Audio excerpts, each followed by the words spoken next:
There are days when we wake up with a tightness in our chest, as if our body knows before our mind that something bad is going to happen. I should have paid attention to this warning when I woke up that day. But how could I imagine that my life would turn upside down in a matter of hours? Good morning, my dear friends. My name is Louise Miller, and today, at 73 years old, I've decided to share a story I've kept buried for so long that it was suffocating me from within. I was born in a small town in Pennsylvania, in a simple wooden house my father built with his own hands. It was 1952, a time when we still believed the future could only be better than the present. I grew up watching my mother wake before sunrise to make breakfast for the family. My father leaving for the furniture factory, carrying the weight of the world on his shoulders, but always with a smile on his face when he came home. That's how I learned what family meant. People who care for each other, who protect one another, who would give their lives for each other without thinking twice. At least, that's what I believed with all my heart. I met my Frank when I was 17 at a church fundraiser. He approached me shyly, hair neatly combed with Brill cream, freshly ironed shirt, offering me a cup of apple cider that he almost spilled because his hand was trembling so much. He had brown eyes that seemed to ask permission to exist, a slightly crooked smile that melted me inside, and a way of speaking softly that made me lean in closer to hear. It was love at first sight, the kind you feel in your stomach before you even understand it in your head. We dated for 2 years, always respectfully. He would come to my house on Sundays, have lunch with my family, play cards with my father. Frank worked at a steel mill, didn't earn much, but saved every penny thinking about our future. We married in 1971 in a simple ceremony, with cake made by my mother and music played by his friends. Our first little house was rented, just 2 small rooms, but to us, it seemed like a palace. The walls were thin. You could hear the neighbor sneeze, but we didn't mind. Frank would leave for work before dawn and return at dusk, always bringing something small, a flower picked along the way, a piece of candy someone had given him at the factory, little tokens of love that were worth more than any riches. In 1972, our Mary was born, a beautiful girl with her father's eyes and her mother's stubbornness. Frank cried when he held her in his arms for the first time, swore he would give her everything he never had. He worked twice as hard now, taking overtime whenever possible. Sometimes he came home so tired he could barely eat before falling into bed. But he never complained. He said each drop of sweat was an investment in our daughter's future. The steel mill where he worked wasn't very safe.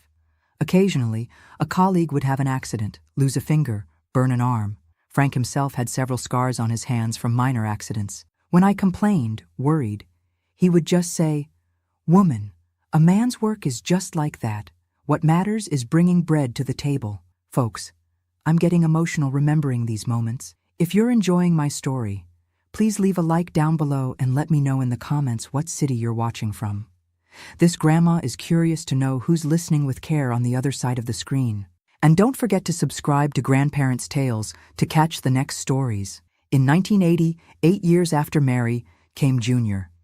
It was a surprise. I was already 28, thought I wouldn't have any more children. The pregnancy was difficult. I spent almost all 9 months in bed.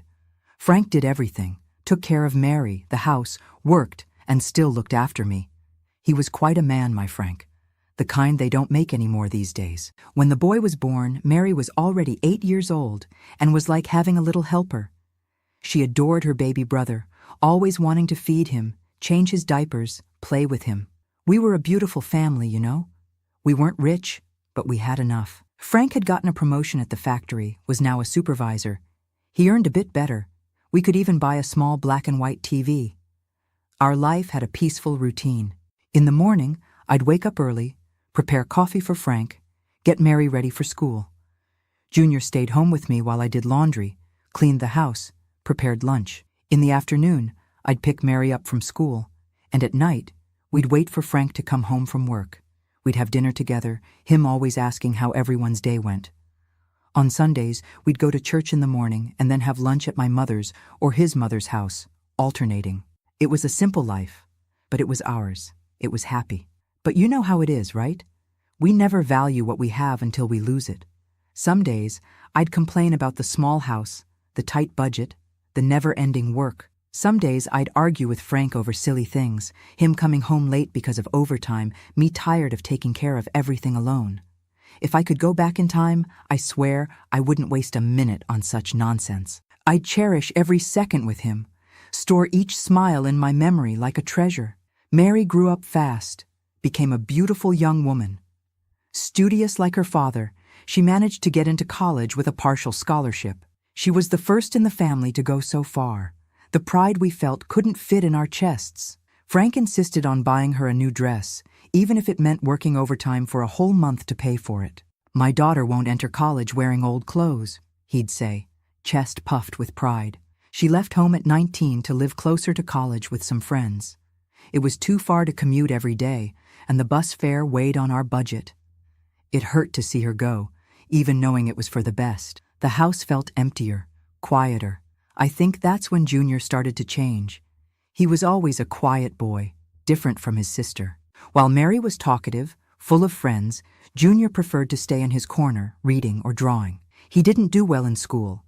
Teachers always complained that he didn't pay attention. Frank was tougher on him, demanded more. Maybe because he expected his son to follow in his footsteps. Maybe because he saw in the boy the chance to fulfill dreams he himself had to abandon. "This boy needs a firm hand, Louise," Frank would say. "A man who doesn't study becomes a beast of burden like me." I tried to soften things, said everyone has their own pace, that Junior was sensitive, needed patience. Sometimes this turned into arguments between us, but never anything serious. At the end of the day, we always slept embracing each other, problems forgotten until the next morning. When Junior turned 13, Frank got a better job at a larger factory. The salary was almost double, but the conditions weren't as good. He worked with heavier, more dangerous machines. He'd come home exhausted, often with pains in his back and arms. I'd apply ointment, make compresses, try to relieve him as best I could. "I can't stand to see you like this, Frank," I'd say. "This job is wearing you down. And how are we going to pay for Mary's college? And save for Junior's future?" he'd reply. "A man who's a man doesn't choose his work, Louise. He does what needs to be done." That's how my Frank was. He put family above everything, even if it meant sacrificing his own health. A man from another time, you know? One of those who believed that their role in the world was to provide, protect, support their own, no matter the cost. Our life followed its quiet course. We'd managed to save a little money, bought a small house in installments. It wasn't much, but it was ours. Frank would spend weekends making small repairs, painting walls, fixing up the yard. I took care of the inside, made new curtains, colorful cushions. We tried to transform those simple walls into a real home. Junior continued to be withdrawn, increasingly closed off. At school, his grades were mediocre, neither bad enough for us to despair, nor good enough for us to be proud. He had few friends, and the ones he had didn't please me much. Older boys, with faces that looked like they already knew the world too well for their age. But what could I do? Teenagers are like that. You can't force it. Frank tried to get closer to him, take him fishing, teach him how to fix things, spend time together. Sometimes it worked. They'd come back talking, laughing. Other times, the boy would sulk, respond rudely, leave his father talking to himself. In those moments, Frank would have that sad look of someone who doesn't understand where he went wrong. "Give it time," I'd say. "It's just a phase. It'll pass." Mary would visit us on weekends when she could. She'd bring stories from college, about professors, new classmates. The house would light up when she was there. Even Junior seemed more animated. Frank would look at her with so much pride that it was a joy to see. "This one will go far," he'd comment to me later when we were alone. "She has her mother's intelligence." I'd laugh, say she had her father's determination. It was true. Mary had inherited the best of both of us. His grit, my sensitivity. She was a strong, determined young woman, but with a soft heart for what mattered. In 1995, Frank turned 45. We had a small party at home, invited some friends, family. He seemed happy that day, but I noticed he was more tired than usual. When everyone left, he sat on the edge of the bed, sighing deeply. "I'm getting old, Louise," he said, massaging his sore shoulder. "The body doesn't take the strain like before." "Then slow down," I suggested, sitting beside him. Mary's almost graduating. Soon she'll be working. Junior's growing up. Soon he'll help out too. He smiled that sad way. A man only stops when he dies, woman. I'll endure as long as God gives me strength. If I had known that conversation was a presage, perhaps I would have insisted more, begged him to leave that job, to look for something less strenuous. Maybe I could have changed what happened next. But we never know, right? Life doesn't come with an instruction manual, and decisions that seem right at one moment can turn out to be terrible later. Our life continued its rhythm for a few more months. Frank's work, the house, Junior increasingly rebellious at school, Mary preparing to graduate, me trying to keep everything on track, as I always did. Until that day came, the day that divided my life into before and after. The day I lost not only the love of my life, but also, without knowing it yet, the innocence of believing that family is a safe harbor. The day I discovered in the cruelest way that sometimes the enemy sleeps under the same roof, eats at the same table, and carries the same blood in their veins. But that's a story for another chapter. Because there are certain pains for which we need to catch our breath before telling. That day began like any other, and that's what hurts the most when I remember it. There was no sign, no premonition. It was just another ordinary Tuesday in April 1995. I woke up at 5 as always, prepared Frank's coffee, warmed milk for Junior. Frank ate hurriedly, gave me a quick kiss on the forehead, and left for work. The last thing he said to me was, "I'll be home late today. There's a meeting with the bosses." If I had known those would be the last words I'd hear from him, I would have grabbed his arm, prevented him from leaving, invented any excuse to keep him home that day. The phone rang at 2 in the afternoon. I was hanging clothes on the line, with that strong autumn sun that makes you sweat even when the air is already cooler. I ran inside, hands still wet, heart already tight because a phone call in the afternoon is never good news. "Mrs. Louise Miller?" The voice on the other end was deep, formal. Frank Miller's wife? The ground seemed to disappear beneath my feet. My mouth went dry instantly. My legs went weak. Even before he continued, I already knew. Our bodies know these things, know when the world is about to collapse. "Ma'am, there's been an accident at the factory. Your husband was taken to County General Hospital, but unfortunately, he didn't survive his injuries. Could you come here to—" The rest of the sentence was lost in a buzzing that took over my ears. I don't quite remember what I answered, if I answered anything at all. I only remember sitting on the kitchen floor when I came to, the phone fallen beside me, making that irritating off-hook sound. How can I tell you what I felt at that moment? It's as if someone ripped off a piece of your body without anesthesia. The pain is so great that it seems it will swallow you whole, that you'll never be able to breathe properly again, that the world has ended and no one else has noticed. I needed to be strong. I had to go to the hospital, had to call Mary at college, had to be home when Junior returned from school. My God, how to tell my 15-year-old son that his father would never come back. A neighbor took me to the hospital. I don't even know how I managed to get dressed, lock the house, get into her car. I moved like a robot, doing everything automatically while inside I was completely shattered. The hospital had that smell I'll never forget. Alcohol, disinfectant, and sadness. They took me to a small room where a tired doctor, in a stained coat, explained what had happened. A machine with a defect, a piece that came loose at high speed, hit Frank's chest with force. Almost instant death, they said. He didn't suffer much.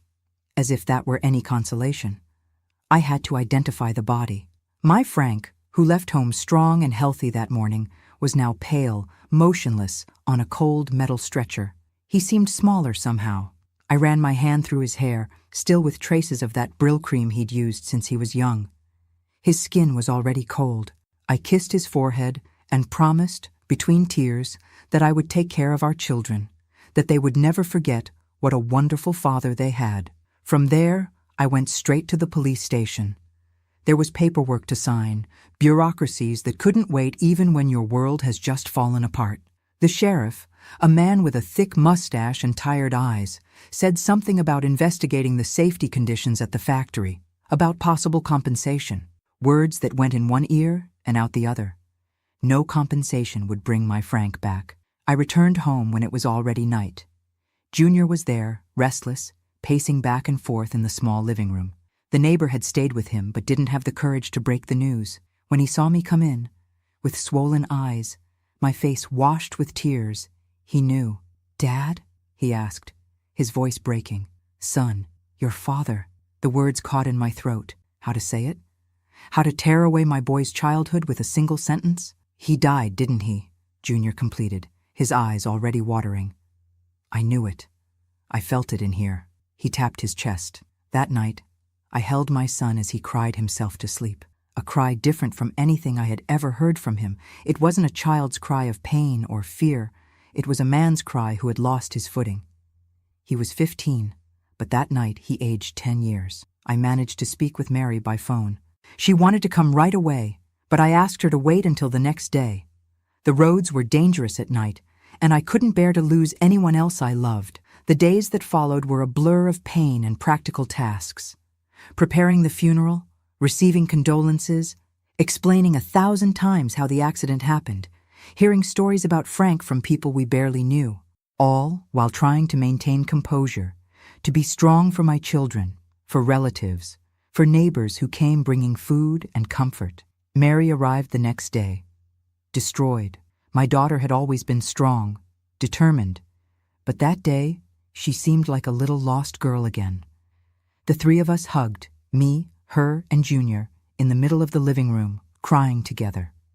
A broken family trying to hold on to the pieces that remained.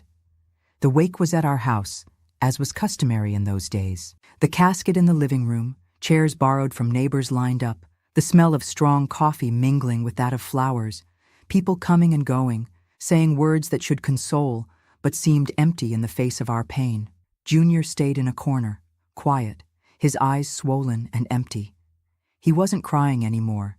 He seemed in shock. From time to time, I would go to him, run my hand through his hair, ask if he wanted to eat something, but he would just shake his head, mute. Mary was by my side the whole time, holding my hand, supporting me when my legs weakened. She had inherited her father's strength, the ability to remain firm even when everything was falling apart. The burial would be the next morning. I spent the night awake, sitting next to the coffin, talking softly to my Frank as if he could hear me, recounting our memories, our plans that would now never be realized, asking for strength to continue without him. "How am I going to raise our boy alone, Frank?" I asked, tears silently flowing. "How will I manage everything without you by my side?" Dawn broke, and the funeral home staff came to prepare everything for the burial. I woke the children. We had a quick, silent breakfast. Nobody could eat anything. Mary helped me put on my only black dress, brushed my hair carefully, as I used to do with her when she was little. Roles reversed in the hour of pain. The cemetery was on the other side of town. We were all squeezed into a car borrowed from a neighbor. Me, Mary, Junior, my sister, and her husband. The rest of the people went in other cars, a slow procession through the town streets. The day was beautiful, ironically. A cloudless blue sky, sun shining as if the world hadn't just collapsed for our family. Birds sang in the cemetery trees as my husband's coffin slowly descended into that dark grave. The minister spoke words about eternal life, about God having his plans, about Frank being in a better place. I could only think that the best place for him was by my side, raising our children, growing old with me as we had planned since we were young. People tossed flowers, handfuls of earth. Each sound of earth hitting the coffin was like a stab in my chest. When it was over, people began to disperse, returning to their cars, to their lives that continued normally while mine had been destroyed. I stood there, unable to move, not wanting to leave Frank in that cold, dark place. Mary on one side, Junior on the other, supporting me. "Mom, let's go home," Mary said gently. "You need to rest." I nodded, without the strength to argue. My head was throbbing. My whole body ached as if I had been beaten. The pain of loss is physical too, not just of the heart. We returned home in silence. The neighbors had prepared a lunch, the table set in the living room where hours before my husband's coffin had been. Life has these cruelties. One moment you're mourning your love, the next you need to eat, continue, as if it were possible. Mary took me to the bedroom, helped me take off the black dress, laid me down on the bed. "Rest a bit, Mom. I'll take care of everything out there." I was left alone in that bed that I had shared with Frank for 24 years. His pillow still had his scent, that mixture of Brill cream, cigarettes, and the simple soap he used. I hugged the pillow and finally let out the cry I had been holding all day. Not the polite, silent cry of someone in public, but the raw, animal cry that comes from the gut. I don't know how long I stayed there, crying until I had no more tears, until exhaustion overcame me, and I fell into a heavy, dreamless sleep. When I woke up, the house was quiet. The late afternoon light came weakly through the bedroom window. My body ached, my head was heavy, my mouth was dry. I got up with difficulty, dragged myself to the bathroom. I needed to wash my face, brush my teeth, compose myself a little before facing the children, the relatives who were certainly still in the house. The bathroom was at the end of the hallway. The door was ajar, the light on. I pushed it gently, entered without making noise. It was then that I saw him, my son, my boy, my junior. He was standing in front of the mirror, looking at his own reflection with an expression I had never seen before, hard, cold, almost unrecognizable. Beside him, leaning against the wall of the small bathroom, were 4 young men I knew by sight. Friends of his from school or the street, I never knew exactly.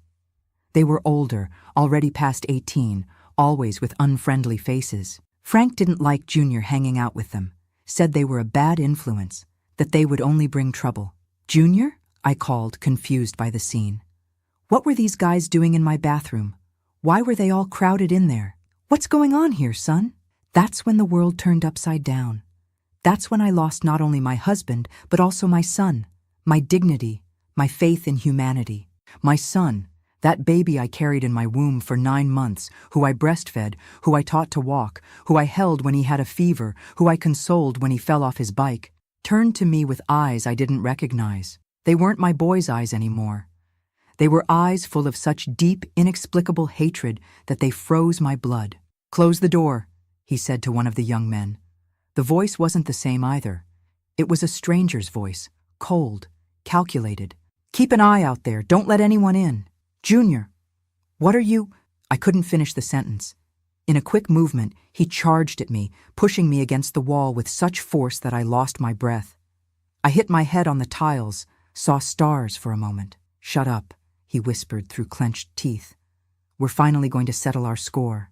I tried to scream, to call for Mary, for someone, but he put his hand over my mouth forcefully. The other young men watched, some laughing softly, others serious, with crossed arms guarding the door.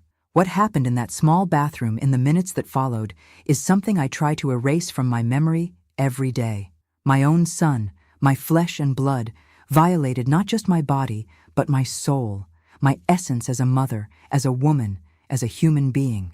Between punches and slaps that silenced my screams, he repeated words of hatred that pierced me deeper than any physical pain. "You killed my father," he said. "You sucked the life out of him all these years, made him work until he died."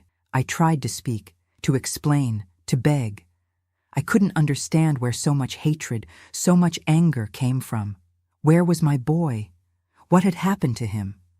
How could love transform into something so monstrous? "You're all the same," he continued, as he assaulted me. "You suck the life out of men and then pretend you're victims." His friends watched everything, some encouraging, others just making sure no one came in, that no one saved me from that hell. I managed to recognize some. They were the boys that Frank had warned me about, those who had a bad reputation in the neighborhood, who had already been involved with petty crimes, with drugs. I don't know how long it lasted. When something so terrible happens, time seems to distort. It could have been minutes or hours. I only know that when it ended, when he finally stopped, I was lying on the cold bathroom floor, curled up, bleeding, trembling, trying to cover myself with the torn pieces of my clothes. He straightened up, looking at me with contempt, as if I were an insect he had just crushed. He leaned down, brought his face close to mine, and said the words that will haunt me until the end of my days. "Learn your lesson, you bitch. You should never have been my mother. You killed my father with all your stress. Women are the plague of this world." Then he left with his friends, leaving me there, destroyed in every possible way. I heard the front door slam, voices moving away down the street. I remained paralyzed, unable to move, to scream, to do anything but breathe in short, painful gasps. I don't know how long I stayed there, thrown on that bathroom floor. It seemed my body had turned to stone, that I would never be able to get up again. The physical pain was terrible. I felt my face swollen from the blows, my ribs hurting with each breath, finger marks on my arms, on my legs. But the pain in my soul, that was unbearable. It was Carol, my childhood friend, who found me. She had come to bring soup, like so many other neighbors in those days of mourning. She heard my weak moans, found me fallen in the bathroom. "My God in heaven, Louise, what happened? Who did this to you?" I couldn't answer. How to explain the unexplainable? How to say that my own son, on the day of his father's burial, had done this to me? Carol helped me get up, took me to the bedroom, cleaned my wounds. Her hands trembled as she applied hydrogen peroxide to the cuts, as she helped me put on clean clothes. Was it a robbery? Did someone break into the house? She asked, trying to understand. I shook my head. I couldn't speak, couldn't form words. It was as if my voice had been torn out along with my dignity in that bathroom. "We need to call the police, Louise. You need to go to the hospital." Again, I just shook my head. Police? Hospital? How would I explain? Who would believe me? And even if they did believe, how could I report my own son? The last piece I had left of my Frank? "At least tell me where Junior is," Carol insisted. "He needs to know what happened to his mother." That's when I finally managed to speak, my voice coming out as a hoarse whisper. It was him. Carol froze, the compress of cold water she was holding against my face falling on the bed. "It was him what, Louise? What are you saying?" "It was Junior. Him and his friends. He hurt me. The words died in my throat. I couldn't say it, couldn't name what had happened. I saw the horror grow in my friend's eyes as she understood. I saw the disbelief, the shock, then the anger. "No," she said, shaking her head. "It can't be. He's your son. He just lost his father. You must be confused, in shock." I wished it were true. I wished I were confused, had imagined it all. But the marks on my body, the pain in my soul, the echo of his words in my mind, it was all too real. Carol stayed with me all night. She gave me a sedative she had in her purse, made me drink a hot tea, sat beside the bed holding my hand as I fell into a restless sleep, full of nightmares. Junior didn't come back home that night, nor the next one. On the third night, I heard the front door opening late at night, footsteps in the hallway, his bedroom door closing. I trembled under the covers, my heart racing with fear. Would he come to hurt me again? Would it be worse this time? I didn't sleep at all, my eyes fixed on my bedroom door that had no lock. In the morning, when the sun was already high, I mustered the courage to leave the room. The house was quiet. I found Junior in the kitchen, eating a piece of bread as if nothing had happened. When he saw me, with my still swollen face, the bruises visible on my arms, he just gave a sideways smile. There was no remorse, no regret. There was only that cold, calculated hatred that I couldn't comprehend. "Good morning, Mommy," he said, with cruel irony in his voice. "Did you sleep well?" I didn't answer. I couldn't look him in the eyes, couldn't stay in the same room. I went back to my room, trembling, nauseous. I sat on the bed, my hands gripping the sheet tightly. It was then that I made the most difficult decision of my life, a decision that no mother should ever have to make, but I saw no other way out. I couldn't continue living under the same roof as him, not after what happened, not with that constant fear, that pain, that betrayal that was too great to bear. Mary had returned to college 2 days after the burial, reluctant to leave me alone, but I had insisted I would be fine, that I needed the routine, that Junior would be with me. Little did she know what would happen hours after her departure. I called her from a payphone on the corner, not brave enough to use the house phone, afraid Junior would hear. When she answered, my voice failed. How to tell my daughter what her brother had done? How to destroy the image she had of him? How to break her heart that was already so broken by the loss of her father? "Mom, is everything okay? Why are you crying?" I took a deep breath, trying to find the words. "Honey, I need your help. Can I stay with you for a few days?" The silence on the other end showed her surprise. I had never asked for something like this before, never wanted to leave home, leave things behind. Of course, Mom, of course you can. Did something happen? Is Junior okay? He's fine, I replied, the words coming out bitter from my mouth. I'll explain when I get there. I'll take the bus tomorrow morning. But Mom, you've never traveled alone. Do you want me to come get you? No, honey. I need to do this. Just wait for me at the bus station, okay? I returned home, my heart heavy, the decision made.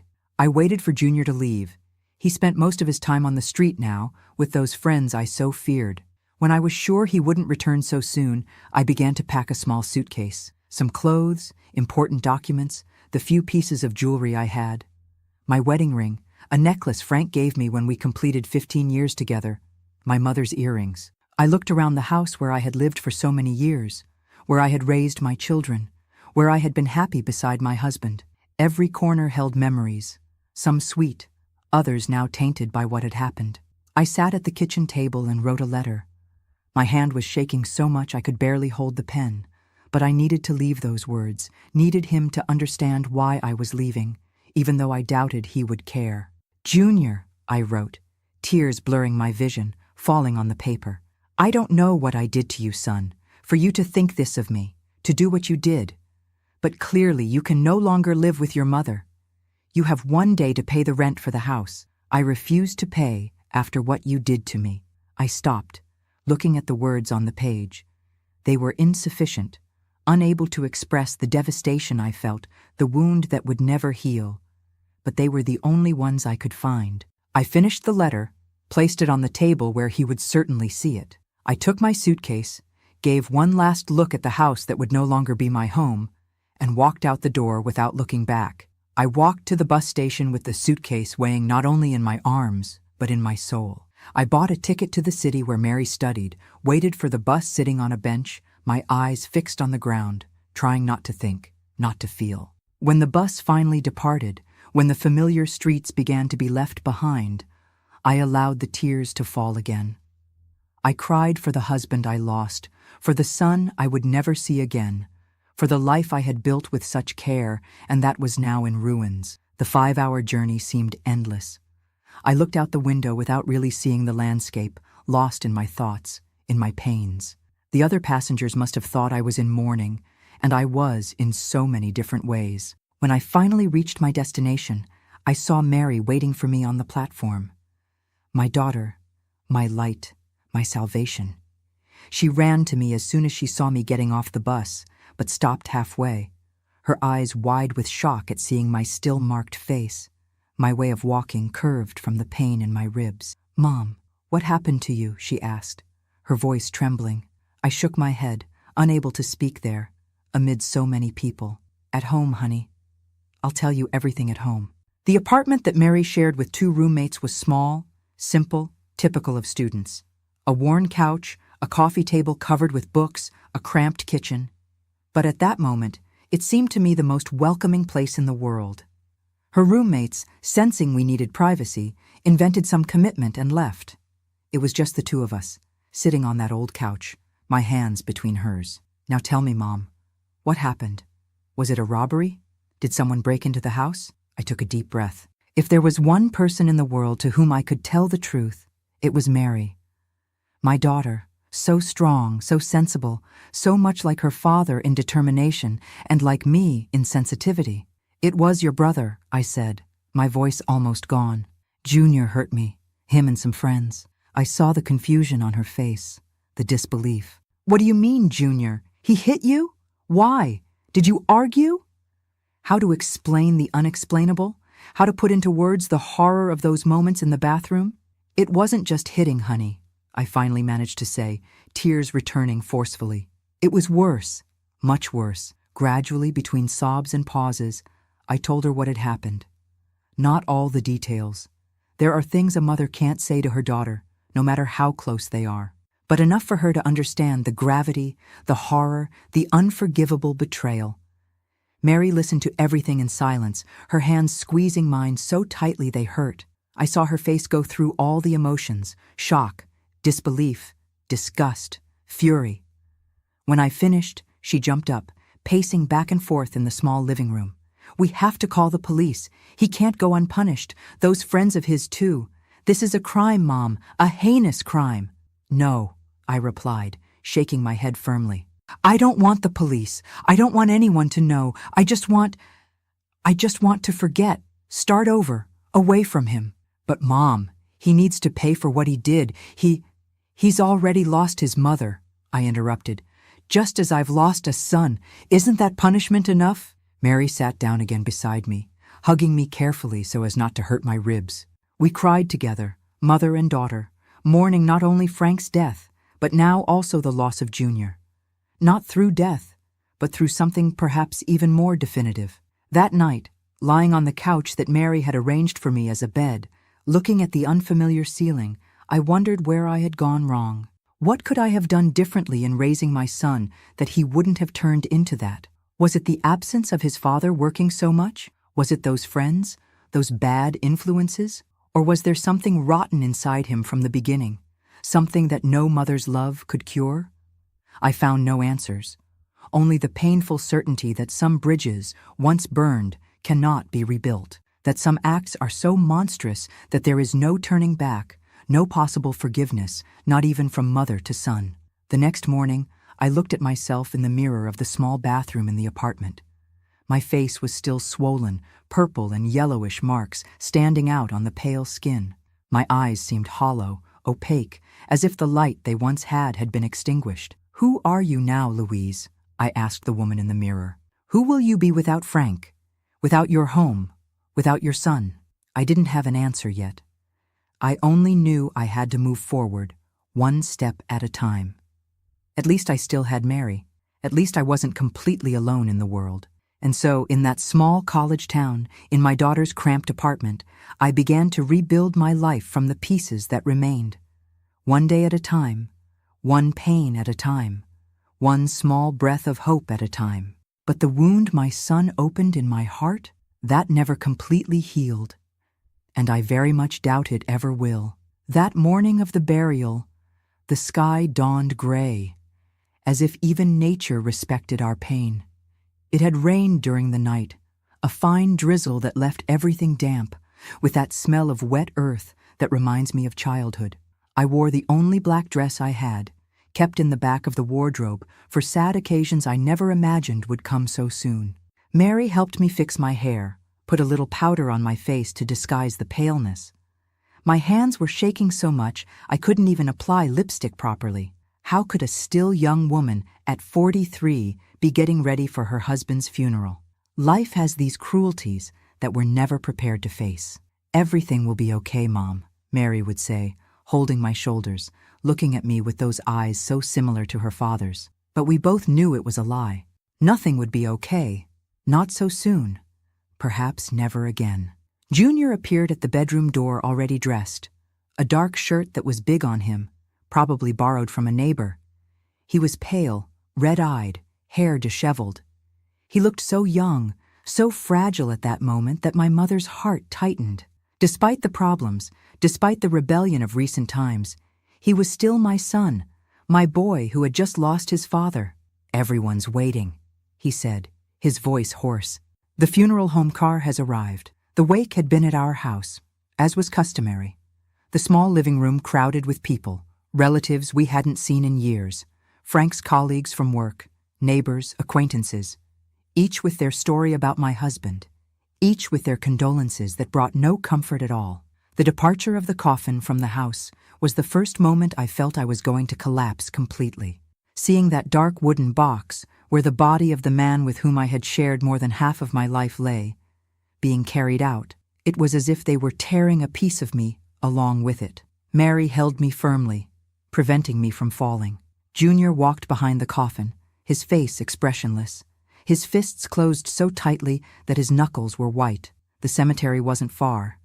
We walked in a slow, silent procession, cutting through the neighborhood streets. Neighbors came to their doors, took off their hats in respect, made the sign of the cross. Frank was known, respected in the community. A hard-working, honest man, a good family man. At least that's what everyone thought. What I also thought until I discovered in the worst possible way that inside my own house grew a monster I didn't recognize. The burial itself was quick, as these things are. The coffin slowly descending into that dark grave. The minister talking about eternal life, about reunion in paradise. Words that seemed empty in the face of the brutal reality of that hole in the ground that would now forever hold my Frank's body. I threw a white rose on the coffin, tears blurring my vision. "Rest in peace, my love," I whispered, feeling that a part of me was descending with him into the darkness. After the ceremony, people began to return to their lives. Some went to our house, where the neighbors had organized a small lunch. Food I had no appetite to eat, company I had no strength to endure. But that's how things worked. It was the ritual of death that we follow without questioning, even when everything seems meaningless. At the house, I felt suffocated with so many people, so many voices, so many looks of pity. I needed a moment alone, a moment to breathe, to try to assimilate that I was now a widow, that I had to raise a teenage son alone, that all the life I knew had ended. "I'm going to the bathroom," I murmured to Mary, who hadn't left my side for even a minute. "I'll be right back." I walked down the narrow hallway to the bathroom at the back of the house. It was the only place where I could have a bit of privacy at that moment. I entered, locked the door, rested my forehead against the cold tile wall, and finally let out the sob that was stuck in my throat. "Frank, how will I live without you?" I murmured into nothing, the tears running freely down my face. "How will I bear waking up every day knowing you won't come back?" I don't know how long I stayed there crying silently. It could have been minutes or hours. When I finally calmed down a bit, I washed my face with cold water, trying to disguise the swollen eyes, the red nose. I took a few deep breaths, preparing to return to that room full of people, to that role of strong widow that everyone expected me to play. I was unlocking the door when I heard voices approaching in the hallway. Male voices, young, speaking softly, but in a tone that made me freeze where I stood. "She's in there for sure." It was Junior's voice. "I saw her coming here." "And the other people?" asked another voice I didn't recognize. "They're all in the living room eating. Nobody's going to come looking here. You guys stand guard, give a signal if anything happens." My heart accelerated. Something in my son's tone gave me a fear I had never felt before, a primordial, animal instinct of imminent danger. Before I could react, the door was pushed open forcefully. Junior entered, followed by 4 young men I vaguely recognized, friends of his from school or the street, those that Frank always said were bad company. "What do you want?" I asked, backing up until I hit the sink. "Junior, what's going on?" My son was looking at me in a way I had never seen before. There was no sadness for the father he had just buried, no respect that we had always taught he should have for his mother. His eyes were cold, hard, full of a hatred I didn't understand. "It's your time to pay, old lady," he said, closing the door behind him. 2 of the young men stood guard, the other 2 beside him, all staring at me as if I were some kind of cornered prey. "Pay for what, son?" I asked, my voice trembling, trying to buy time, trying to understand what was happening. "What are you talking about?" "For my father," he replied, coming closer. I could smell alcohol on his breath, mixed with another odor I didn't recognize at the time, but later knew was drugs. "You killed him, making him work like a condemned man while you stayed at home doing nothing." "Junior, I tried to explain, shocked by the accusation. How could he think this? How could he blame me for his father's death, for the accident at the factory? "Your father and I couldn't finish. The first blow came quickly, a slap to the face with such force that I staggered backward, hitting my head against the wall. The pain was sharp, immediate, but the shock was even greater. My son had hit me. My son had raised his hand against me. "Shut up!" he shouted, his face contorted with rage. "I don't want to hear your lies. You women are all the same. You only know how to suck the life out of men and then pretend you're victims." What happened in the minutes that followed is something I try to block from my memory every day. The hands of my own son, which I once held when he was learning to walk, now assaulted me with a violence I never imagined possible. Punches to the stomach that made me lose my breath.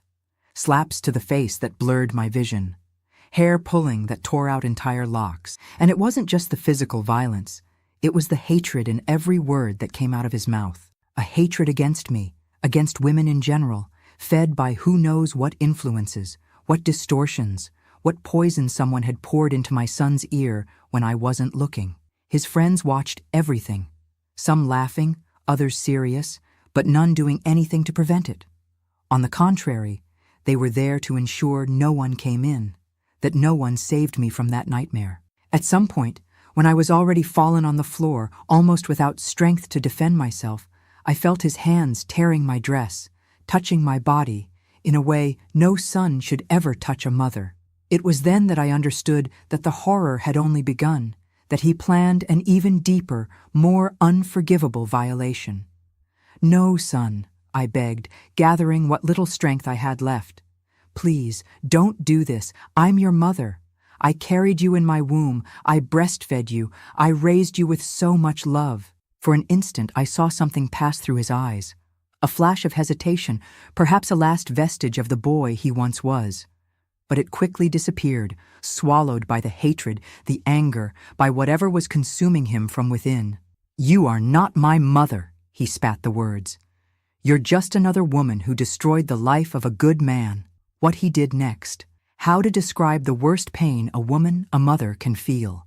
It wasn't just my body that was violated in that small bathroom. It was my soul, my essence, everything I believed about family, about love, about the world.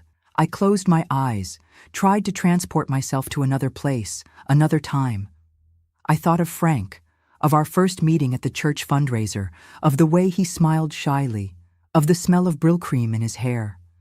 I thought of our children when they were small, of Sundays in the park, of winter nights around the stove telling stories. I tried to cling to these memories while my present transformed into the worst possible nightmare.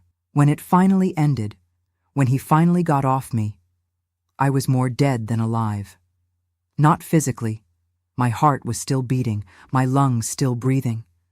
But something inside me had been destroyed forever. Something that would never return, no matter how much time passed. Junior stood up, straightened his clothes, looking at me lying on the floor with an icy contempt. His friends were restless, whispering that they should leave before someone appeared.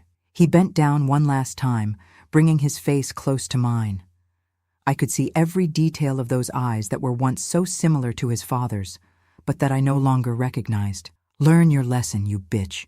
You should never have been my mother," he said, his voice low but clear. "You killed my father with all your stress.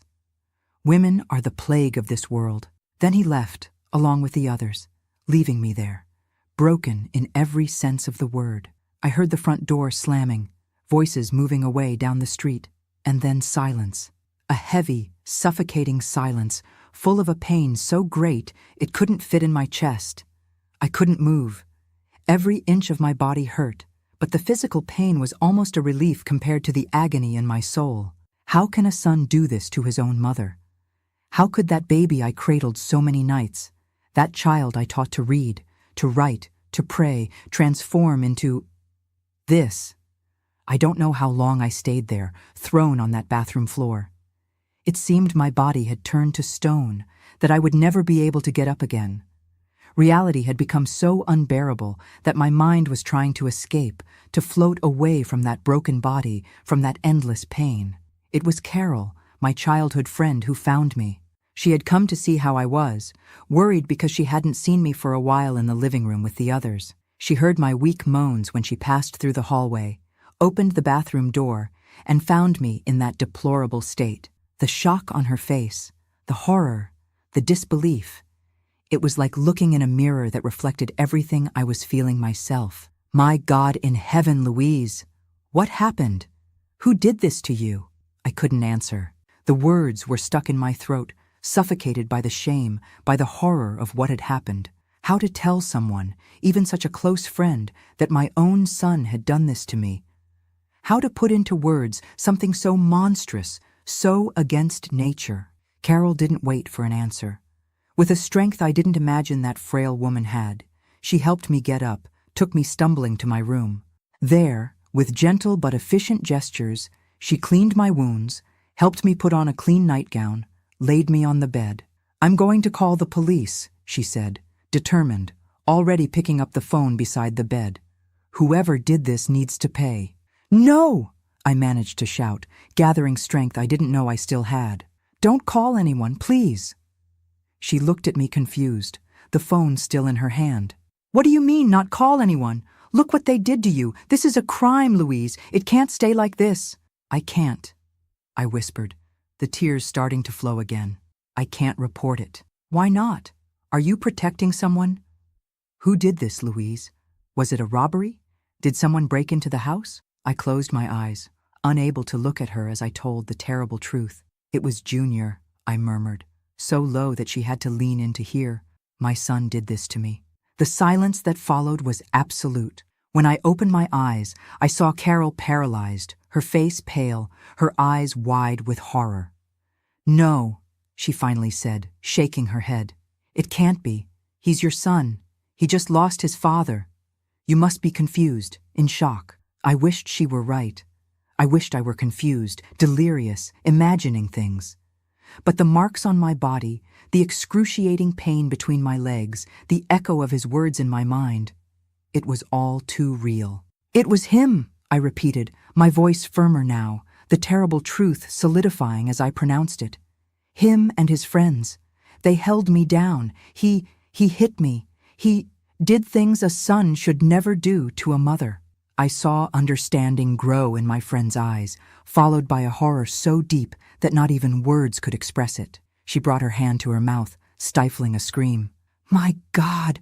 Louise! Why?"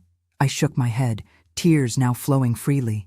"He blames me for his father's death, said I made Frank work until he died, that women are the plague of the world." Carol sat on the edge of the bed, her hand still covering her mouth, her body trembling slightly with the shock. After a moment, she reached out and held mine, squeezing tightly. "We have to call the police," she said, her voice softer now, but still determined. "This can't stay like this. He needs to pay for what he did." "No," I exclaimed again, desperation giving me strength. "He's my son, Carol. My boy. As monstrous as what he did was, I can't send my son to jail." "But Louise, he's not your boy anymore. What he did, this is unforgivable. It's a crime. It's monstrous." "I know," I replied, my voice breaking into sobs. "Believe me, I know better than anyone. But I can't. I simply can't." Carol was silent for a long moment, still holding my hand. Finally, she sighed deeply. "And what are you going to do then? You can't continue living here with him, not after this." "I won't," I replied, the decision already made, even if it hurt like tearing off a piece of myself. "I'm leaving. I'm going to live with Mary. And Junior? Will you leave him here, in this house?" "He's almost a man now," I replied, a bitterness I had never felt before coloring my words. "He chose his path. Now he has to bear the consequences. I'm going to cut off the money. I won't pay the bills anymore. Let him figure it out, as he wanted to figure it out today, like a man." It wasn't revenge, it was survival. It was putting as much distance as possible between me and the one who had destroyed not only my body, but my faith in human goodness, my belief in family as a refuge. Carol stayed with me all night. She gave me a sedative she had in her purse, made me drink a hot tea, sat beside the bed holding my hand as I oscillated between consciousness and a restless sleep, populated by nightmares. Junior didn't come back home that night, nor the next one. On the third night, I woke up startled to hear the front door opening, footsteps in the hallway, his bedroom door closing. I trembled under the covers, my heart racing with fear. Would he come to hurt me again? Would it be worse this time? I didn't sleep at all, my eyes fixed on my bedroom door that had no lock. In the morning, when the sun was already high, I heard him in the kitchen. Gathering all the courage I had left, I got up, dressed in clothes that hid most of the bruises, and left the room. He was sitting at the kitchen table, eating a piece of bread as if nothing had happened. When he saw me, with my still swollen face, the bruises visible where the clothes didn't cover, he just gave a cold smile without emotion. "Good morning, Mommy," he said, his voice loaded with cruel irony.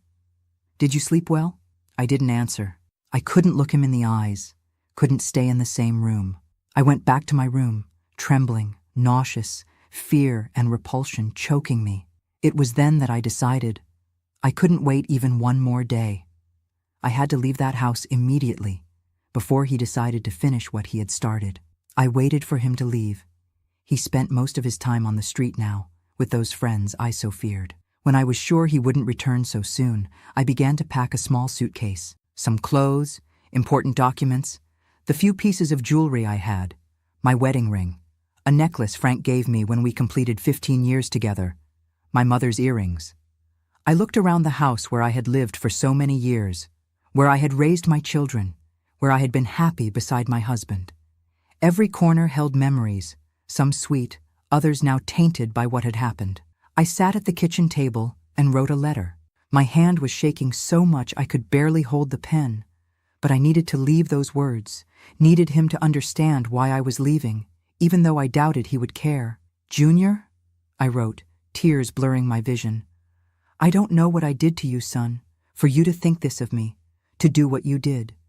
But clearly you can no longer live with your mother. You have one day to pay the rent for the house. I refuse to pay after what you did to me." Leaving that letter on the kitchen table was like tearing out a piece of my own heart and leaving it there, bleeding. The words I wrote were blurred by tears I couldn't contain. Even after everything he had done, he was my son, the creature I carried in my womb for 9 months, who I watched take his first steps, who I taught to speak, to write, to pray. How does a mother abandon a son? How does she cut that invisible cord that has linked us since the first breath of life? But I had no choice. Staying would mean dying, perhaps not of the body, but certainly of the soul. Or worse, maybe next time he wouldn't stop. Maybe next time the violence would be even greater. And how could I live under the same roof as that stranger who wore my son's face, but whose eyes I no longer recognized? I left through the back door, the heavy suitcase in my hand, even heavier in my heart. The small yard where Junior played as a child, where Frank planted his roses on weekends, where we were happy without knowing that happiness is as fragile as a soap bubble. I took one last look, engraving it in my memory, knowing I would never return. I walked to the bus station like a sleepwalker. The streets were the same as always, the people the same, everything equal, but I was different. Unrecognizable even to myself. The Louise who entered that bathroom on the day of her husband's funeral was not the same who now bought a bus ticket to another city. I sat on a secluded bench, waiting for the departure time, trying to become invisible. I didn't want to meet any acquaintance, didn't want to explain the bruises on my face, didn't want to lie, but also couldn't tell the truth. Some truths are too heavy to even be spoken aloud. When the bus finally arrived, I boarded with difficulty. My whole body ached. Each movement was a reminder of the horror I had lived. I chose a seat in the last row, far from the other passengers, and curled up against the window. As the bus left behind the familiar streets, the places where I had lived my entire life, I felt a mixture of relief and devastation. I was fleeing, yes, but sometimes fleeing is the only possible act of courage when all other doors have closed. The journey lasted 5 hours that seemed like 5 years. My mind wouldn't stop, reliving the terrible moments, trying to understand how I had reached that point. Where had I gone wrong in raising my son? What seed of hatred had grown inside him without me noticing? How did I not see the signs? How did I not prevent it from reaching this point? I arrived in Mary's city already in the late afternoon. She was waiting for me at the bus station, her face tense with concern.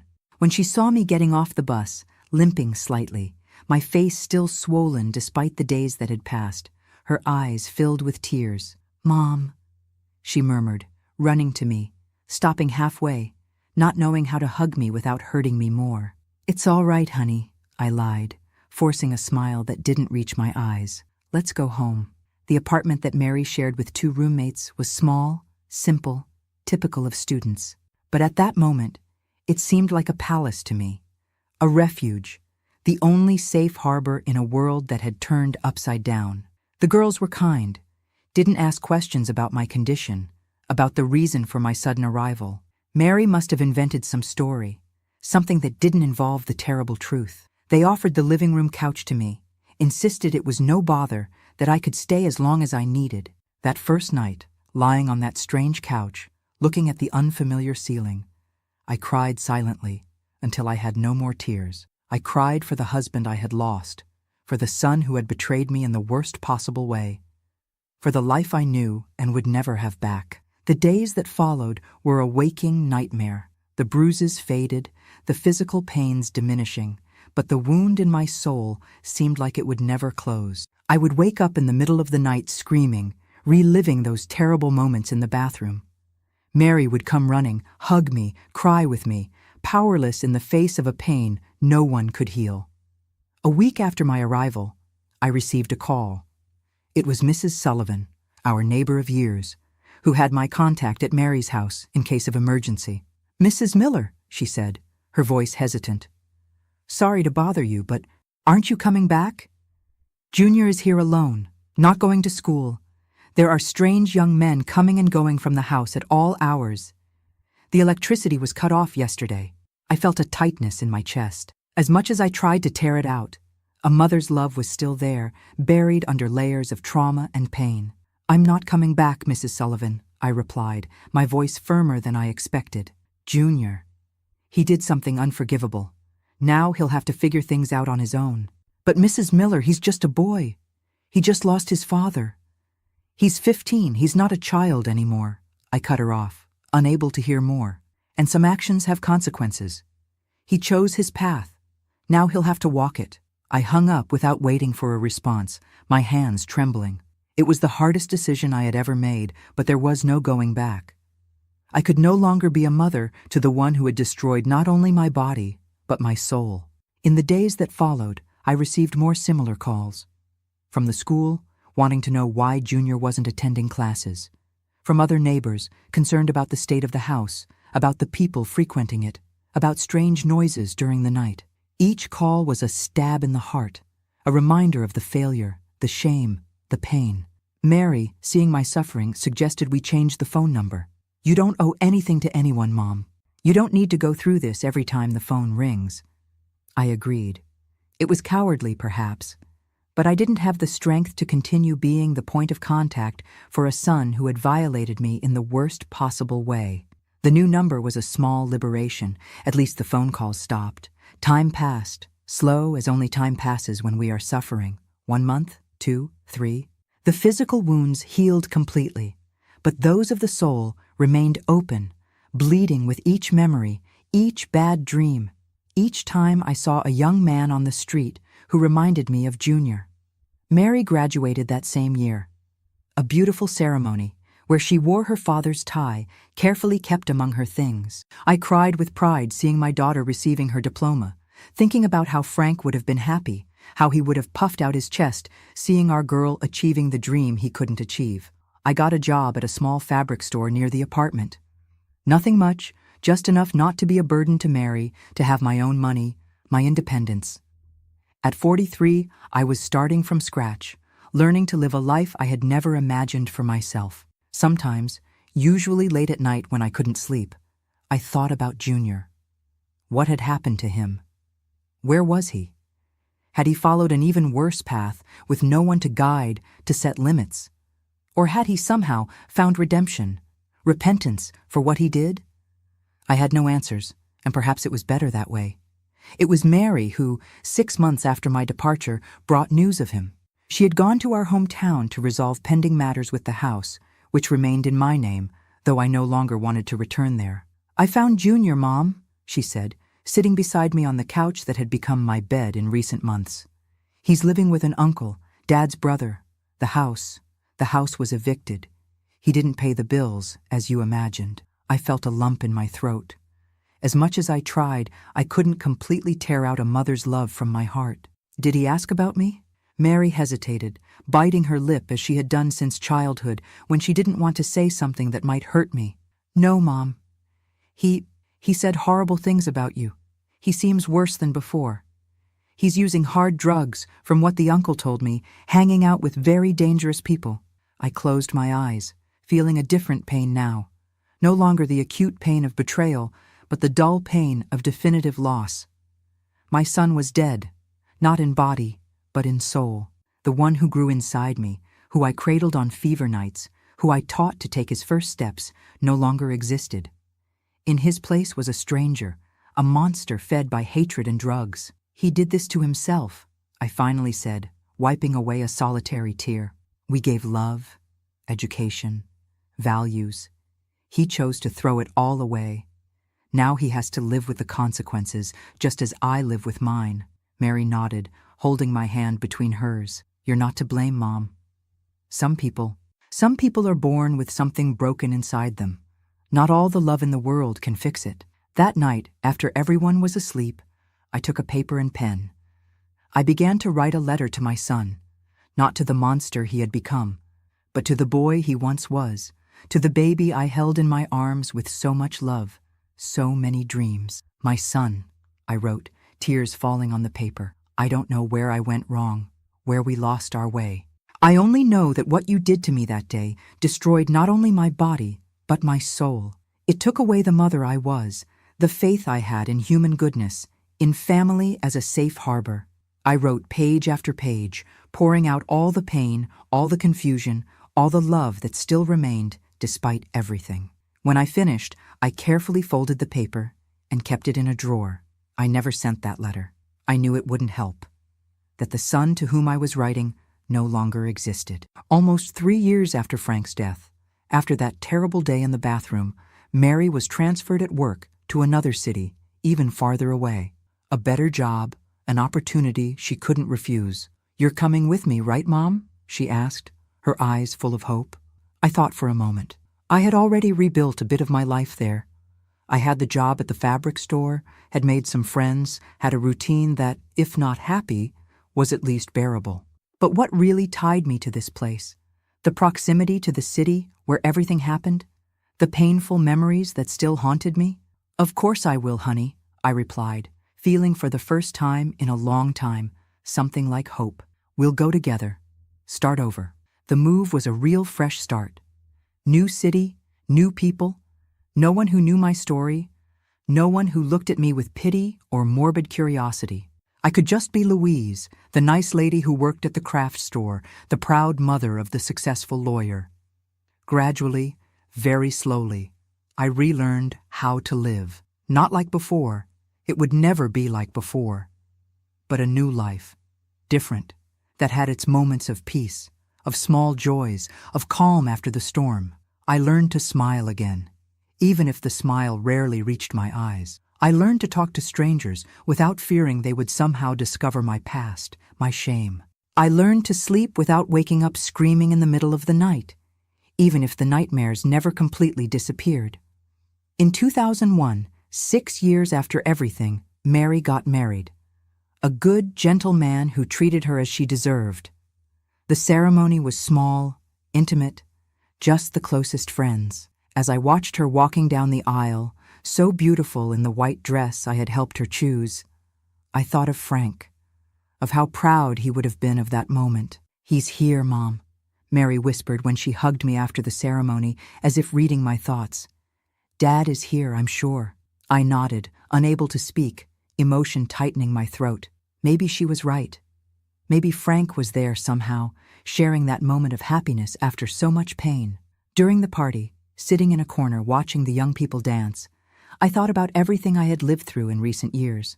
The losses, the pains, but also the small daily victories, the strength I didn't know I had until I needed it.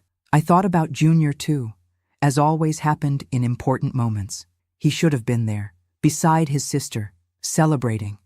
He should have grown up, matured, become the man Frank dreamed he would be.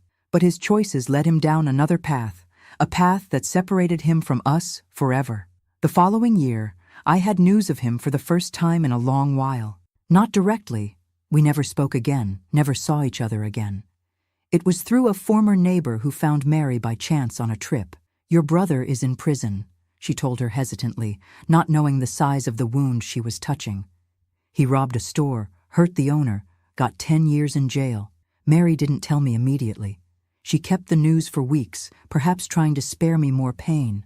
But eventually, she spoke, carefully choosing her words, watching me closely to see how I would react. I remained silent for a long time after she finished. I didn't know what to feel. Sadness, anger, satisfied revenge, relief to know he couldn't hurt anyone else for a while. It was the path he was following, I finally said. No one could stop him. Not me, not his father, not you. He chose every step he took. That night, alone in my room, I cried for the boy I had lost. Not for the man he became. That one I didn't know, didn't want to know. But for the bright-eyed little boy who once ran into my arms when he got hurt, who asked for stories at bedtime, who said, "I love you, Mom," before closing his eyes. Where had that boy gone? At what moment had he transformed into that being full of hatred, capable of the worst violence against his own mother, questions without answers, wounds without cure? The years went by. Mary had 2 beautiful children, first Anna Louise, then Peter. Being a grandmother was a balm I hadn't expected. Those children brought back something I thought I had lost forever, the ability to love unconditionally, to give myself without fear. With them, I could be the mother I always wanted to be. Patient, loving, present. I could tell stories, bake cookies, teach little life lessons without the weight of total responsibility, without the fear of creating something that would one day turn against me. "You're the best grandma in the world," Mary would say, watching me play on the floor with the children, ignoring my knees that already ached with age. "They're so lucky to have you." "I'm the lucky one," I'd reply, and it was true. After so much darkness, these children were rays of sunshine in my life, proof that there was still beauty and goodness in the world. I never told them about the uncle they never knew.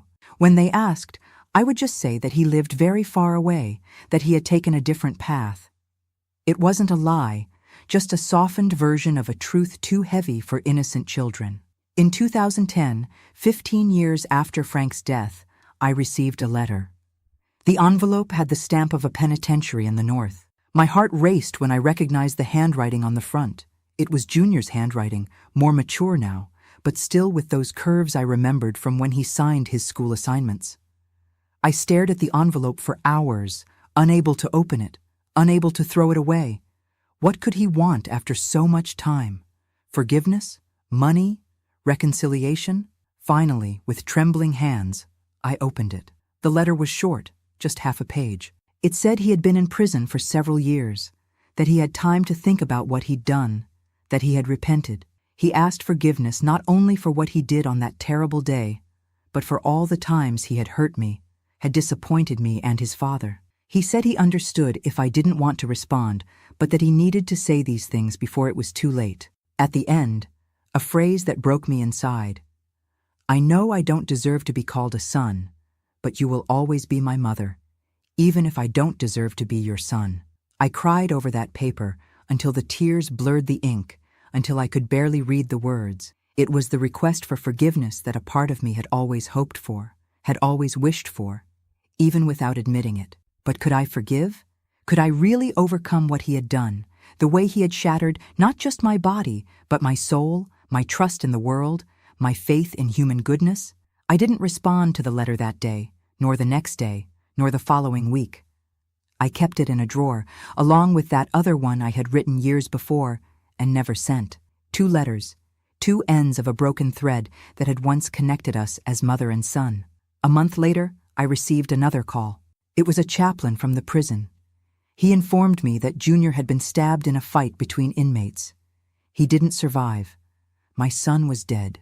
The shock was immense, even after so many years of separation, even after everything, because in the end, no matter how much I tried to deny it, no matter what he had done, he was still blood of my blood, flesh of my flesh, a part of me that was now definitively lost. I didn't go to the funeral.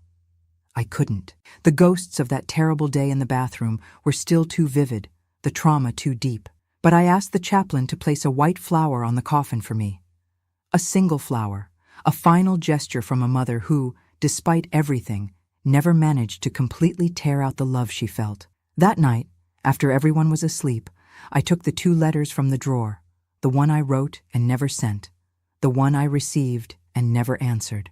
I sat on the porch, under the starry sky, and read them both, one after the other, 2 parts of a tragic story, Two voices of a family shattered by forces I never fully understood.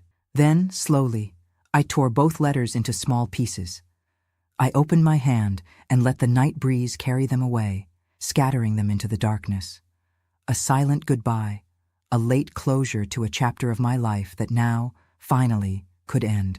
Rest in peace, my son, I murmured to the sky, to the wind, to nothing. May you find on the other side the peace you didn't find here.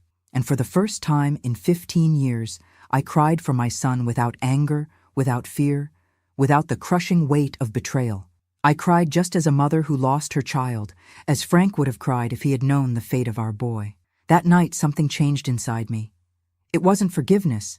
Some wounds are too deep to heal completely. It was something different, something like acceptance. The acceptance that life sometimes strikes us in ways we cannot understand or control. That some stories don't have happy endings, no matter how much we wish they did. And that continuing to live, despite everything, is perhaps the greatest act of courage we can perform. Life went on. Mary prospered in her career. The grandchildren grew strong and healthy. I aged, my hair whitened, my body bent a little more each year. But inside, something had strengthened.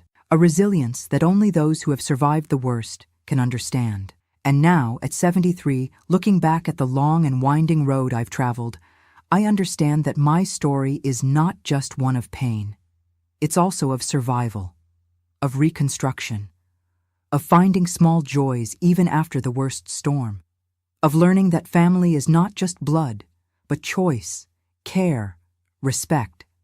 Abandoning my son was the most difficult decision of my life, but it was also the only one possible at that moment. To survive, to rebuild myself, to find some kind of peace after the unthinkable. And if there's one thing I've learned in all these years, it's that there are no pure villains or heroes in real stories. We are all made of light and shadow, of rights and wrongs, of moments of strength and of weakness. What matters is how we choose to continue after the storm passes, how we rebuild what was destroyed, how we find meaning even in the greatest pain. Moving to the city where Mary lived was the first step in rebuilding the pieces of my life. In the beginning, I felt like an intruder in the small apartment she shared with her friends, a leftover person who no longer had a place in the world. I slept on the couch, woke up before everyone else so as not to disturb, lived constantly apologizing for existing. Shame and guilt consumed me from within, like rust-eating iron. "Mom, you're not to blame for anything," Mary would repeat, holding my trembling hands between hers. "You're the victim here, not the guilty one." Beautiful words, but hard to believe when you're a mother. We always think we could have done more, educated better, noticed the signs earlier. Maybe if I had been more attentive to the friends Junior was hanging out with. Maybe if I had talked more about his grief over his father. Maybe if I had been firmer. The maybes haunted me day and night, ghosts that wouldn't let me sleep. Mary was my angel in those dark days. I'll never forget how she took care of me, like a mother takes care of a small child. It was she who woke me when I screamed during nightmares, she who dried my tears, she who convinced me to seek help. "You need to talk to someone, Mom," she insisted. "Someone professional, who knows how to deal with this kind of trauma." I resisted at first. In my generation, family problems were solved at home, not exposed to strangers. Therapy was for rich people, for weak people. At least that's what I thought, until the day I tried to take my own life. It was about 3 months after the move. I had gotten a small job at a fabric store near the apartment. Nothing special, just organizing shelves, attending to customers, making packages. But it was important to me, a beginning of independence, a way not to feel like a burden to Mary. That day, I served a young man. Young couldn't have been more than 18. He wanted to buy fabric for his mother, who sewed. He had dark eyes, slightly long hair, a way of speaking that, good heavens, he looked so much like Junior that my heart stopped.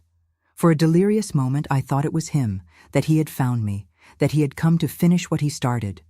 I ran out of the store without explanation, without warning. I ran through the streets like a madwoman, bumping into people, tripping over my own feet. I arrived home breathless, shaking so much I could barely put the key in the lock. Inside the empty apartment, Mary was at college, her friends at work. I collapsed. I couldn't take it anymore. The pain, the constant fear, the nightmares, the shame, the guilt. It was too heavy to carry. I wanted it to end, that's all. I wanted peace. I went to the bathroom cabinet, where I kept the medicines the doctor had prescribed for the rib pains that never completely healed. Strong sedatives, the kind that made me sleep without dreaming. I took the bottle, looking at those small white pills that promised temporary relief. How many would be necessary for permanent relief? 10? 20? The whole bottle? I filled a glass of water, put the first pills in my hand.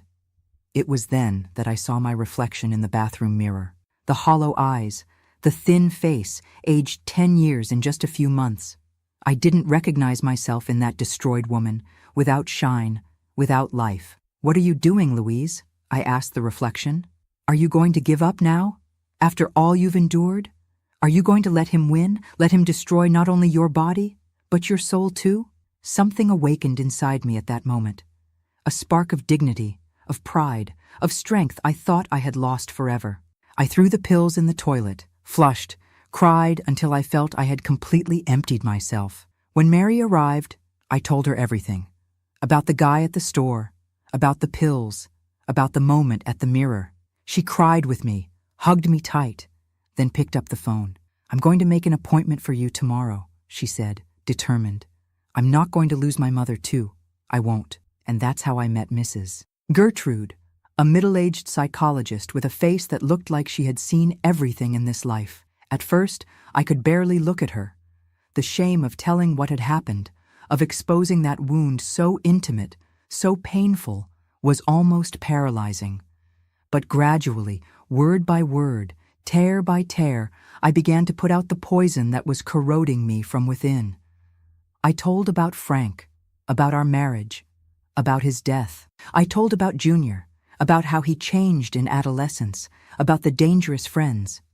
And finally, in the 6th session, I managed to tell about that day in the bathroom, about the unthinkable violence, about the horror I experienced at the hands of my own son. Mrs. Gertrude listened to everything without judging, without interrupting, just nodding from time to time, offering me a tissue when the tears came. When I finished, exhausted, empty, she just said, "Mrs. Miller, you are the bravest person I've ever met." At that moment, I didn't believe her. Brave? Me? A broken, fugitive, traumatized woman who had abandoned her own son? What kind of courage was that? But with time, with the sessions that followed for months, I began to understand what she meant. Courage is not the absence of fear, it's moving forward despite it. It's falling and getting up, even when every little piece of you hurts. It's choosing to live, even when death seems the easier path. Slowly, week after week, I rebuilt myself. Like a broken vase that is carefully glued, the cracks always visible, but still able to hold water, to support flowers, to serve its purpose. I never went back to being the same Louise as before. How could I? Some experiences change us forever, but I found a new version of myself, one that carried deep scars, yes, but also a strength I didn't know I had. Time went by. Mary graduated from college, got a good job, started dating a kind man. We moved to a better apartment where I had my own room instead of the living room couch. Life created a new normality, different from what I had once dreamed, but still a life. In 2001, Mary got married. A simple, intimate ceremony, just the closest people.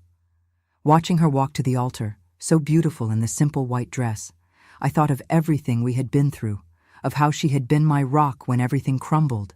"Dad would be so proud," she said when I hugged her after the ceremony.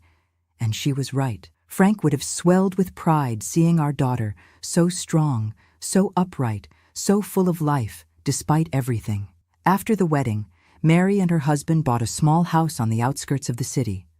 They insisted that I go live with them, that there was plenty of space, that it made no sense for me to stay alone. I accepted, grateful to have a daughter who, despite all the tragedies, still cared so much for her mother. In the years that followed, I found a peace I didn't think was possible. It wasn't complete happiness. I think that would never be possible again after everything. but it was a kind of quiet acceptance, a way of living in the present without the past constantly suffocating me. I helped around the house, took care of the garden, did small sewing jobs for the neighbors. It was a quiet, simple life, but dignified, far from that city where everything happened, far from the memories that lived in every corner, every street, every wall of that house I once called home. From Junior, I had no news. It was as if he had disappeared from the face of the earth after I left home. Sometimes I caught myself thinking about him, imagining what direction his life had taken. But they were thoughts I quickly pushed away, for my own sanity. Until, in 2010, I received that letter from the penitentiary. 15 years later, a request for forgiveness that came too late, when the wounds had already turned into thick scars, when the pain had already transformed into a constant numbness. And then came the news of his death, stabbed in a prison fight. My son, who had destroyed my life with violence, also died by violence. A terrible cycle closing in a tragic way. I didn't go to the funeral. I couldn't. The ghosts were still too vivid, the trauma too deep. But I sent a white flower, a final gesture for the child he once was, for the son I lost long before that knife in prison. Today, at 73, I look back and see a life divided into two very distinct parts. Before and after that day in the bathroom, like a fracture that, even after being mended, never again is exactly the same. I have two beautiful grandchildren now, Anna Louise, 20, as studious as her mother, and Peter, 18, with the smile of the grandfather he never knew. They are my joy, my redemption, the proof that life goes on despite everything, that there is still beauty in the world even after the worst storm. I never told them about the uncle they never knew. Neither the complete version, which would be too heavy to share, nor a softened version. For them, the family story begins with the death of their grandfather in a work accident, with their grandmother's move to be closer to her daughter. The rest remained buried, a secret I will take with me when my time comes. Mary knows, of course, and her husband too, because there are things you don't hide from those who share life with you. But to the rest of the world, I am just Mrs. Miller, the nice lady who does sewing work, who takes care of the garden with special care, who always has a cup of tea and advice for those who need it. No one imagines, looking at this little old lady with white hair and a gentle smile, the storms I've faced, the monsters I've conquered, the impossible decisions I've had to make. And perhaps that's the most important lesson I've learned in this entire journey. We never know what others carry inside them. The deepest scars are invisible to the eyes. Behind the polite smile of the neighbor, the efficiency of the coworker, the kindness of the lady at the bus stop, there may exist stories of pain and overcoming that we would never imagine. That's why I try to be kind to everyone I meet along the way. Because I know, better than many, how a small gesture of kindness can mean so much when we're broken inside. Like Mrs. Nelson, who gave me coffee at the bus station that first day. Like Mrs. Gertrude, who helped me glue the pieces of my being. Like so many others who, without knowing, helped me continue when all I wanted was to give up. My story isn't pretty, isn't inspiring in the traditional sense. It's a story of pain, of betrayal, of wounds that never completely close. But it's also a story of survival, of reconstruction, of finding small joys even after the worst of earthquakes. And if there's one thing I want you to take from this story, my dears, it's this. As long as there is life, there is the possibility of a new beginning. No matter how deep the fall, how dark the night, how devastating the loss, always, always, there is a next dawn. Always, there is a next step to take, no matter how small. Thank you for listening to this old lady share her story. It's not easy to open such old wounds, but somehow, telling all this was like taking a weight off my shoulders. As if, by sharing, the burden became a little lighter. If you enjoyed my story, even though it was so heavy, please leave your like down below and subscribe to Grandparents' Tales. It would be a joy to know that my pain served for something, even if it's just to make someone feel less alone in their own battles. And if you watched until here, can you leave in the comments which city you're watching me from? This grandma here is curious to know who are the gentle souls who dedicated their time to listen to my memories. Life isn't always easy, my dears. Sometimes it strikes us with a force we think we won't be able to withstand. But if there's one thing I've learned in my 73 years in this world, it's that we are much stronger than we imagine. And that even in the darkest nights, the stars are still up there, even if temporarily hidden from our sight.